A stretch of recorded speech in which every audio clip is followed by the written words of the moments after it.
Bonjour et bienvenue, c'est Alexandre pour la chaîne Nature Énergie. Alors aujourd'hui, on va voir le principe de réincarnation. Alors qu'est-ce que la réincarnation? Alors on parle ici du fait qu'une âme aille prendre des expériences au travers d'incarnations, donc dans la matière, et, et revienne en fait régulièrement pour s'améliorer. Alors de ce qu'on en sait sur le principe théosophique et de ce que nous rapportent aussi les esprits supérieurs au travers de médiums, eh bien, c'est que Dieu, à un moment donné, s'est subdivisé. Alors, je ne dis pas qu'il n'y a plus de Dieu, c'est juste qu'il y a certaines parties de Dieu qui se seraient subdivisées sous forme de différentes consciences qu'on appelle esprits. Et donc, ces esprits, eh bien, doivent revivre certaines choses, en tout cas pour grandir, s'améliorer, chacun de leur côté, de manière indépendante, sachant que, bon, dans le monde des esprits, tout le monde comprend et sait qu'ils ne sont qu'un. Mais c'est pour que, eh bien, il y ait différentes expériences qui se fassent, différentes facettes, on va dire, de Dieu qui se séparent et qui fassent chacun leurs propres expériences de manière, eh bien, à la fois unique et unitaire. Donc, c'est pour ça que chaque être, chaque esprit, eh bien, va s'incarner au travers d'une âme. Et donc, cette âme va, au travers de différentes expériences, cumuler ces expériences, grandir et donc, eh bien, comprendre aussi de ces expériences. Donc, c'est un petit peu le principe, voilà, d'évoluer, de s'améliorer dans le temps. Donc, d'où le fait qu'on doive, à un moment donné, s'incarner pour expérimenter l'individualité et profiter de l'individualité aussi des autres pour grandir au travers d'une multitude d'expériences différentes. Alors, au fil des différentes incarnations, on va avoir plusieurs règnes d'incarnation. Donc, des règnes d'incarnation au niveau minéral, puis ensuite végétal, ensuite animal, et soit humain, soit un autre esprit spirituel potentiel. Donc, ceux qui nous apportent ces connaissances vont être dans les connaissances théosophiques, c'est Annie Besant qui en parlait notamment, et il y a également des médiums assez réputés, hein, comme Christine André, qui parlait de ça. Donc, elle a écrit aussi des livres qui parlaient de ce principe de réincarnation, donc qu'on lui a enseigné. Alors, chaque facette, chaque âme va évoluer à son rythme et n'a pas commencé une évolution, enfin, on n'a pas tous commencé une évolution en même temps, hein. C'est pour ça qu'il y a des esprits supérieurs qui sont très hauts dans la lumière et d'autres qui sont encore loin du niveau que l'on a. Donc c'est l'occasion, côté des êtres de lumière, eh bien d'aider des êtres comme nous à progresser, à évoluer, comme eh bien nous pouvons essayer aussi d'aider ben, le règne par exemple animal, hein, à évoluer au travers de notre contact en leur donnant de l'affection, de l'amour, eh bien on va pouvoir faire évoluer ce règne. Alors chaque incarnation ou réincarnation va être l'occasion eh bien d'expérimenter certaines choses, de compléter ses expériences des vies passées et d'expérimenter l'amour sous toutes ses formes pour qu'on puisse eh bien, comprendre certaines choses, évoluer. Et donc pour les êtres qui auront du mal à évoluer, donc on essaiera de leur faire comprendre d'une manière ou d'une autre au travers de certains événements et qui sont liés à ce qu'on appelle des karmas. Alors, les karmas, ça va être des informations, des causes-conséquences, donc eh bien, qui seront inscrites dans le subtil, qui vont concerner chacun d'entre nous, et qui vont être des informations qui vont influencer nos prochaines vies. Et donc, eh bien, c'est ce qu'on appelle les seigneurs du karma, des êtres évolués, spirituels, qui vont travailler à mettre en œuvre un nouveau plan d'incarnation, donc qui nous aide hein, en fait à évoluer. Hein. Et donc c'est pour ça que selon les karmas qu'on ramène d'autres vies, eh bien ça va influencer nos prochaines vies. Et c'est comme ça que eh bien, il y aura des influences qui vont se faire pour la construction de votre nouvelle vie, pour que vous puissiez voilà, ben, compléter, expérimenter et comprendre aussi les erreurs du passé. Donc c'est pour ça qu'il y a certaines règles qui existent, notamment les règles karmiques, qui permettent d'éviter les dérives et que des éventuelles âmes restent coincées dans la non-compréhension. Donc c'est ce qui nous fait évoluer.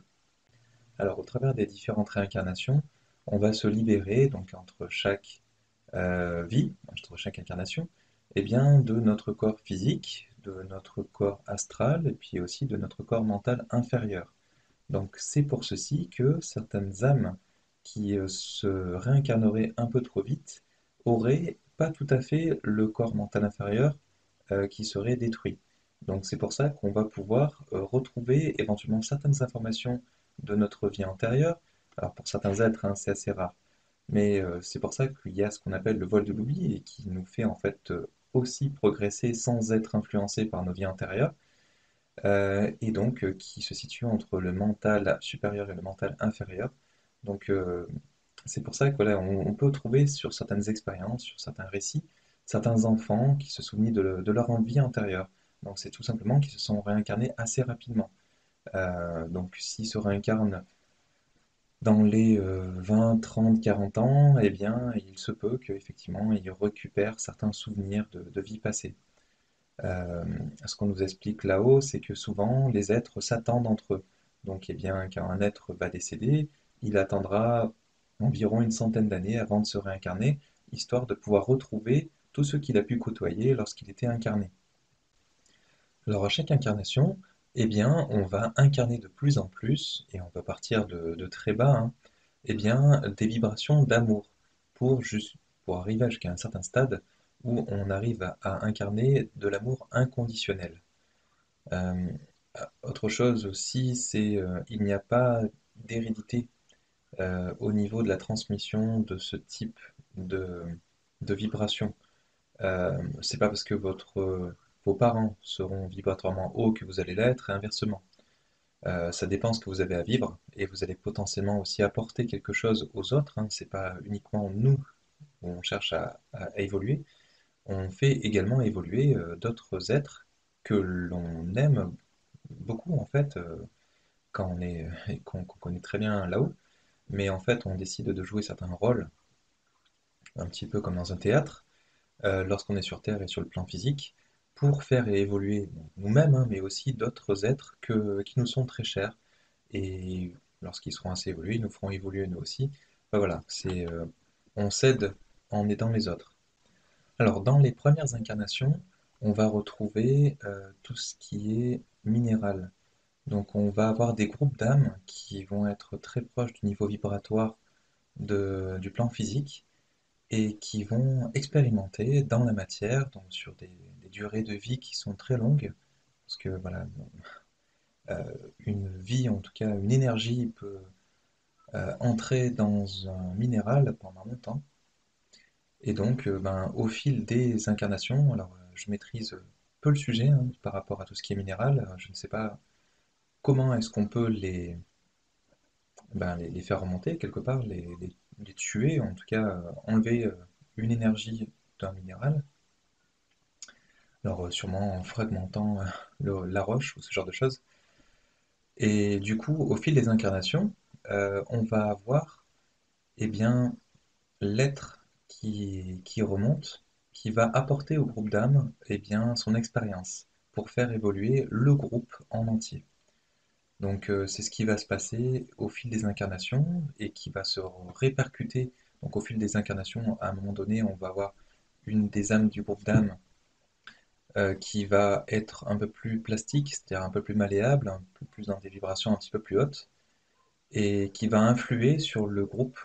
Et petit à petit, lorsque ce sera assez malléable, eh bien le groupe d'âmes va pouvoir s'incarner dans des végétaux. Et donc après, dans les végétaux, ben, c'est pareil, au fil des incarnations, eh bien, il y en aura une qui sera un peu plus malléable, et donc eh bien, petit à petit, eh bien, ça va influencer sur le groupe, et le groupe va continuer à s'élever en vibration, et pourra à un moment donné s'incarner dans des animaux. Donc les animaux, ben, c'est pareil, c'est le même fonctionnement, ça va être des groupes d'âmes qui vont pouvoir s'incarner dans différents animaux, comme par exemple, ben, si on prend une colonie de fourmis, ben, ça va être par exemple toute une succession de groupes d'âmes et donc, eh bien, à chaque fois qu'il y aura une des âmes qui va mourir, eh bien, ça va apporter des choses à l'ensemble des autres âmes et leur faire comprendre des choses sur le plan vibratoire. Alors, c'est pas forcément pour des informations très terre à terre, hein, ou très logiques, comme on peut le percevoir dans nos têtes humaines, mais dans notre panier logique. C'est plutôt des choses en termes de vibration, en termes d'apprentissage par rapport aux autres êtres. Et donc, à un moment donné, les êtres seront suffisamment évolués dans ce groupe d'âmes pour faire une expérience en tant qu'âme unique. Donc, c'est là où en fait le groupe d'âmes fusionne et devient une âme qui va permettre de s'incarner dans un être potentiellement spirituel. C'est à partir de là que lorsque, par exemple, sur les premières incarnations humaines, la première incarnation humaine, eh bien, on aura une seule âme complète qui va pouvoir s'incarner et qui va pouvoir eh bien, revenir, remonter sur des plans bien plus hauts que voilà, quand on est sur des, des groupes d'âmes minérales. Alors au fil des incarnations, lorsqu'on va arriver sur le règne végétal, puis animal, etc., on va avoir de plus en plus le côté individualité qui va commencer à se marquer. On va avoir également plus au niveau élasticité et au niveau vibratoire, eh bien, capacité à avoir un corps astral, à avoir un corps mental, etc., qui va commencer à répercuter des sensations, des envies, des choses que l'on connaît très bien en tant qu'humain, mais qui vont arriver vraiment au fil de l'eau, au travers des différents règnes et au fil des incarnations. Alors, au travers d'un groupe d'âmes, eh bien, on va voir que, il peut y avoir un partage d'une réflexion qui est d'une âme groupe et qui va être, eh bien, par exemple, ben, d'aller tout droit, et ben, d'aller à un certain emplacement, ben, on va avoir un groupe. Si par exemple on prend un groupe de moutons, eh bien, ils vont aller à un endroit tous ensemble. Et si le groupe d'âmes a décidé de partir dans un précipice, eh bien, c'est l'ensemble des animaux qui vont partir dans le précipice. Parce que ben, les premiers qui vont décider potentiellement apporter quelque chose au groupe d'âmes, eh ben, ils vont pouvoir le faire, mais c'est pas instantané. Le temps que ça se fasse, c'est déjà trop tard. Alors au fil des incarnations, il y aura de plus en plus d'individualités qui vont se marquer au travers des groupes d'âmes. Et donc, eh bien, plus il y aura des individualités qui seront très particulières, qui feront partie de ce groupe d'âmes, et moins il y aura d'êtres dans le groupe. Donc après, petit à petit, il y a une certaine condensation où en fait le groupe d'âmes va s'incarner en de moins en moins d'animaux. Par exemple, si c'est le règne animal, hein. Euh, et sinon, après, dans l'incarnation, en fait, ça va être l'esprit qui va eh bien, se recouvrir d'un corps causal pour justement eh bien, pouvoir expérimenter, notamment dans la matière.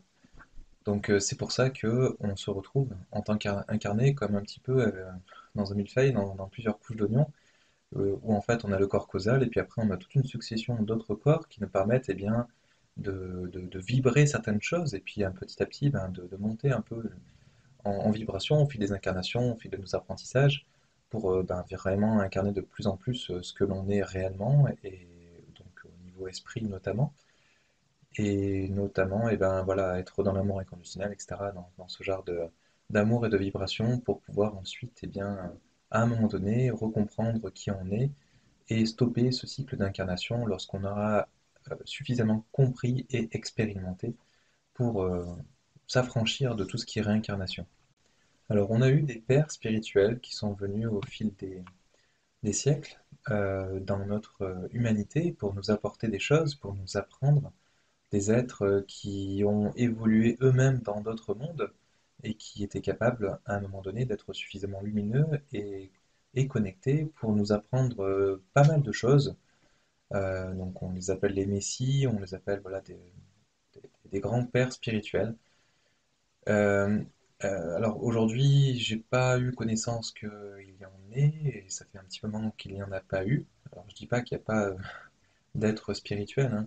Je parle de grands êtres lumineux, hein, des grands êtres, des grands esprits qui sont vraiment arrivés à maturité et qui viennent dans des plans où, eh bien, dans des mondes où il y a encore beaucoup de choses à faire. Donc notamment, nous, notre humanité, elle est présente, mais pas depuis très longtemps par rapport à d'autres mondes où il peut y avoir plusieurs millions, plusieurs milliards d'années. Donc voilà, on est encore à un début, même si notre ego essaie de nous masquer ça et de nous faire dire que voilà, on est les seuls, on est les plus forts, on est les meilleurs. Réellement, si on se penche un petit peu sur le sujet, même si l'univers a quelques milliards d'années, ça laisse quand même beaucoup de millions d'années potentielles où il y aurait d'autres formes d'intelligence qui se seraient développées et qui auraient pu évoluer de leur côté, sachant qu'on peut aussi évoluer sur les plans supérieurs, hein. C'est d'ailleurs ce qui se passe quand on est suffisamment évolué. Alors c'est en étant au contact d'êtres qui sont plus spirituels, qui ont un apprentissage beaucoup plus important, qui sont plus dans la lumière, plus dans le cœur, plus dans l'amour, que une âme intermédiaire va pouvoir apprendre le mieux et être, alors peut-être pas émerveillée, mais en tout cas guidée, être attirée par des énergies qu'elle souhaiterait être, et donc il va commencer une transformation, un petit peu comme une chenille qui deviendrait un papillon. À un moment donné, il faut qu'il y ait un certain déclic et que on ressente ce besoin, cet appel du cœur, et le fait d'avoir un exemple, c'est beaucoup plus parlant pour nous, beaucoup plus facile, et là-haut, on se connecte un petit peu aux énergies des êtres qui sont plus lumineux, hein. C'est aussi que pour ça, dans la prière, on peut prier des êtres spirituels très lumineux, ce qu'on appelle nos messies, hein, donc les grands êtres qui sont venus à une époque nous transmettre des choses. Alors, ce qu'on appelle le bien, c'est ce qui va faire favoriser en fait l'évolution de notre âme, et le mal, ça va être l'inverse. Donc tout ce qu'on considère ici comme éthiquement bien ou pas bien, ou voilà, ou très mal, eh bien c'est ce qui va plus ou moins nous bloquer, ou alors nous faire vraiment évoluer en tant qu'âme. Donc aimer, aider son prochain, c'est ce qui va vraiment le plus nous faire évoluer. Alors que bien, si on fait l'inverse, eh bien, ça risque de bloquer et de freiner très fortement l'évolution de notre âme, voilà, sous les différentes formes d'amour que l'on connaît. Alors il y a certaines règles, alors ça peut être physique, ça peut être karmique, ça peut être plein de choses, hein, qui sont là pour nous rappeler certaines choses et pour nous fixer des limites. C'est ce qui nous permet aussi d'évoluer. Le fait que si on mange trop, ça commence à nous faire mal à l'estomac, eh bien ça c'est voilà, ce sera une règle physique, mais c'est une cause et une conséquence, un petit peu comme le karma. Et c'est comme ça que des jeunes âmes vont le plus apprendre. Pourquoi? Ben parce que voilà, si on a été un animal dans une vie passée, on est en train de basculer justement sur une incarnation un peu plus spirituelle, eh bien c'est là où les jeunes âmes font très souvent un séjour dans ce qu'on appelle le bas astral, ou en tout cas c'est le Kamaloka, c'est-à-dire un stade où en fait eh bien, on va apprendre de nos erreurs, on va retrouver un petit peu nos karmas et payer un peu certaines dettes en fait avant de pouvoir remonter plus haut. Et on va stagner plus longtemps eh bien, dans les plans inférieurs par rapport aux plans supérieurs jusqu'à ce que eh bien, on puisse refaire une incarnation. Donc en fait, quand on est un stade animal par exemple, on va rester très peu de temps sur le plan mental inférieur, on va rester surtout dans le bas astral, un peu dans l'astral, et puis après, dès qu'on va arriver au mental inférieur, ben, rapidement on va se réincarner. Alors le corps causal, eh bien, il va réceptionner, emmagasiner ben, les expériences, ce qui aura été éthique, moral, mental, et petit à petit, en fait, d'incarnation en incarnation, ça va les transmettre la vie suivante pour la préparer et l'influencer pour qu'on puisse progresser, expérimenter et compléter nos expériences. En fait, il y a des âmes peut-être parfaites, mais en fait, on en a tous le potentiel. Donc, on est tous potentiellement un être très lumineux en devenir. Donc, c'est pour ça qu'on a un travail à faire pour ceci. Et c'est pas forcément le chemin le plus évident que de procéder à l'incarnation et réincarnation, mais c'est le chemin le plus court, celui qui va nous faire vivre le plus d'expériences, nous faire comprendre le plus de choses, parce qu'à chaque incarnation, eh bien, on va nous mettre sur notre chemin des choses pour justement qu'on puisse travailler et comprendre certaines choses, hein. C'est aussi pour ça qu'on a des êtres de lumière, ce qu'on appelle des guides spirituels, qui sont là pour nous faire évoluer justement sur ce plan, et qui sont là voilà, pour nous faire progresser. Alors sur les plans, donc le plan astral et le plan mental inférieur, donc on a vu sur notre étude des différents plans, eh bien qu'il y a ce qu'on appelle des élémentales, des esprits de la nature, qui sont là pour ben, construire un peu, nous aider à nous construire, nous déconstruire au niveau de nos corps subtils.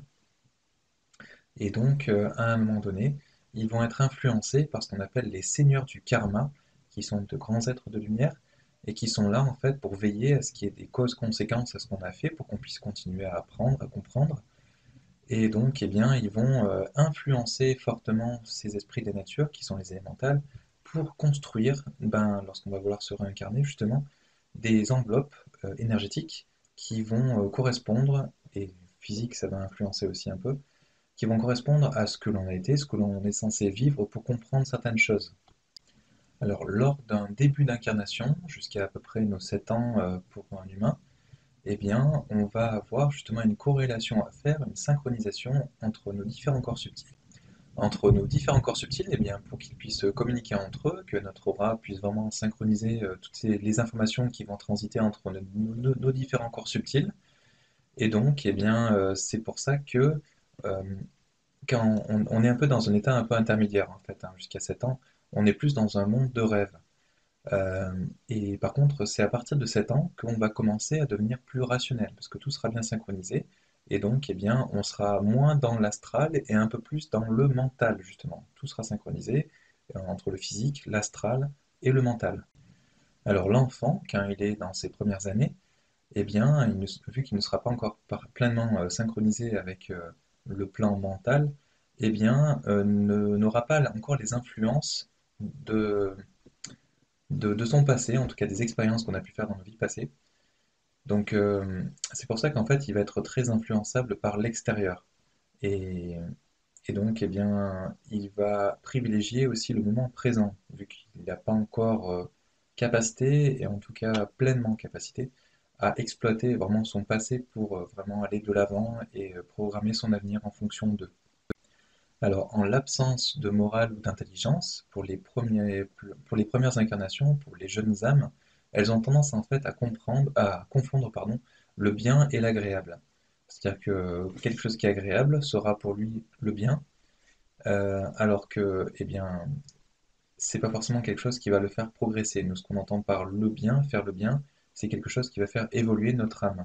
Alors que pour une âme, dans les premières incarnations, eh bien, ça va être quelque chose d'agréable. Alors, si ça lui est agréable, eh bien, de tuer un animal, par exemple, eh ben, il va tuer un animal et ça lui sera agréable. Par contre, c'est pas quelque chose qui va le faire évoluer spirituellement. Ça va plutôt avoir une tendance un petit peu inverse. Et on peut aller dans des choses beaucoup plus sombres, hein, des choses qui sont beaucoup plus lourdes, qui vont potentiellement plus le freiner. Mais ça sera peut-être pour lui très agréable, donc pour lui ce sera le bien. Donc après, ce sont la morale, les choses qu'on va lui apprendre et l'exemple qu'on va lui donner, parce que c'est surtout l'exemple hein, qui fait progresser, c'est-à-dire que si on dit quelque chose mais qu'on ne l'applique pas, c'est pas le genre de choses qui va faire avancer un autre être. Donc c'est pour ça qu'en incarnant un exemple, ça va faire beaucoup plus progresser une âme jeune que si elle devait expérimenter. Parce qu'il faudrait beaucoup d'incarnations pour qu'elle comprenne des choses qu'elle peut simplement observer et apprendre en regardant l'autre. Alors pour les jeunes âmes, petit à petit, il va s'instaurer un conflit interne entre notamment ben, l'astral et le mental, où en fait l'astral va envoyer des désirs, par exemple je désire telle ou telle chose, mais après, derrière, le mental va le rattraper en disant attention, il y a des conséquences à se servir. Par exemple, se servir chez son voisin, eh bien, il y aura peut-être un plaisir qui sera immédiat, on prend la chose qu'on a envie. Par contre, après, derrière, le mental, eh bien, lui dit attention, parce que derrière, tu vas te faire taper sur les doigts. Donc, à un moment donné, c'est ce qui va le faire un peu progresser aussi, parce qu'il y a ce conflit-là, c'est pas pour rien. Mais il y a une certaine germe, une graine qui germe en fait au travers du mental, qui commence à le pousser à éviter de subir le karma et comprendre directement et anticiper un peu les choses par rapport à ses expériences passées. Alors le mental, au travers de la volonté, arrive à faire progresser l'être, qui arrive à dépasser petit à petit, au fil des incarnations, au fil des compréhensions, eh bien, le désir que pourra incarner l'astral. Donc c'est pour ça que au fil des incarnations, donc lorsqu'on sera une âme en évolution moyenne, eh bien à un moment donné, ça va être la volonté qui va nous permettre de nous dépasser et donc eh bien d'effacer un petit peu ce côté désir en prenant le pas. Alors lorsque l'âme commence à développer des facultés intellectuelles supérieures, quand il est vraiment dans le mental pour le coup, eh bien, l'esprit va commencer à analyser et grouper les expériences passées dans le mental supérieur pour trouver un dénominateur commun et en avoir un certain apprentissage. Ça nous permettra ensuite d'anticiper certaines choses ou de comprendre certaines choses. Et donc, c'est des êtres souvent qui commencent à devenir spirituels. Ils comprennent que tout est un, enfin, qu'il y a autre chose que le physique. Et c'est pour ça que ce sont des êtres qui commencent à se détacher de plus en plus de tout ce qui est physique pour arriver de plus en plus sur quelque chose qui est spirituel. Et, et donc, eh bien, ils vont être de plus en plus dans l'abstrait, de moins en moins dans le concret, de moins en moins dans le physique. Et l'extérieur ne ressemblera plus à ce qu'ils recherchent. Ils vont s'intéresser vraiment à ce qu'il y a à l'intérieur d'eux et faire progresser justement ça. Alors après, la dernière étape, lorsqu'on sera encore sur un cycle d'incarnation, mais que l'âme sera très très évoluée, eh bien, elle va se rendre compte que tout est un, en fait, qu'on est tous un. Et elle pourra utiliser en conscience n'importe lequel de ses corps. Elle pourra remonter en conscience sur différents corps. Et à ce moment-là, en fait, la réincarnation ne sera plus obligatoire. Il sera suffisamment évolué en termes de vibration et d'amour, euh, et en termes aussi d'âme, hein, corps causal, qu'il ne sera plus obligé de s'incarner, il va pouvoir travailler en fait et continuer à évoluer, mais vraiment sur les plans supérieurs. Alors ceux qui utilisent en conscience régulièrement leur corps causal, eh bien ce seront des êtres, donc incarnés, hein, mais qui vont souvent être calmes, qui seront dans une certaine force d'esprit, une certaine sagesse. Euh, Ils vont comprendre la compassion des lois universelles, les tenants et aboutissants. Il sera un peu en sorte de béatitude par rapport à tout ce qui est. Et donc pour lui, tout sera réuni en une seule chose, et tout sera dans l'amour. Donc tout devient plus intense, plus vivant, on est plus dans la joie, le bonheur. Et souvent, ce sont des êtres qui se tiennent en dehors des villes, des tumultes, des choses comme ça, qui ils aiment le calme, hein, comme je l'ai dit. Et ils mangent souvent des aliments qui sont le plus purs possible. Ils font attention en fait à leur enveloppe physique aussi. Ça leur permet d'être et d'incarner des vibrations plus hautes. Parce que c'est pas parce qu'en fait on a un corps physique qu'il ne faut pas en prendre soin. Nos différents corps interagissent entre eux, donc si notre corps physique va mal, nos autres corps énergétiques iront mal et inversement. Donc c'est pour ça qu'il faut, pour continuer à progresser, faire très attention à son corps physique. Alors une âme, lorsqu'elle arrive à la fin de ses cycles d'incarnation, eh bien, a appris à gouverner sa pensée. Elle va la maîtriser et la soumettre aussi à un entraînement de concentration qui va lui permettre de vraiment focaliser son esprit à un endroit très précis pour continuer à approfondir les choses. Elle s'élèvera alors pour atteindre ce qu'on appelle sa conscience supérieure et permettre de faire un peu des allers-retours et potentiellement ramener des souvenirs lorsqu'elle va voyager sur des plans plus hauts et les ramener en fait en bas.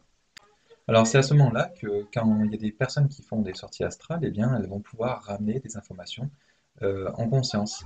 C'est parce que ça peut être des êtres potentiellement qui sont suffisamment évolués pour eh bien, ramener de l'information lorsqu'elles vont remonter sur des corps plus hauts. Alors on peut se souvenir de nos vies passées, en tout cas de certaines expériences, certaines mémoires, notamment lorsqu'on a une affection, une grande affection pour quelque chose. Tout ce qui est lié, ça va pouvoir venir et provenir de vie antérieure, notamment si on est un génie dans un certain domaine, potentiellement c'est quelque chose qu'on a déjà affiné dans des vies antérieures. On va pouvoir également retrouver certaines mémoires, ça va être avec l'hypnose, hypnose régressive notamment. On peut aussi retrouver des mémoires lorsqu'on est en phase de délire. Donc lorsqu'on délire, on peut très bien ressortir des informations qu'on a de vie antérieure. Et ça peut arriver aussi juste avant la mort. On peut retrouver certaines informations potentiellement dans cette phase-là. Alors un cerveau physique qui est purifié pourra également retrouver certaines mémoires du passé.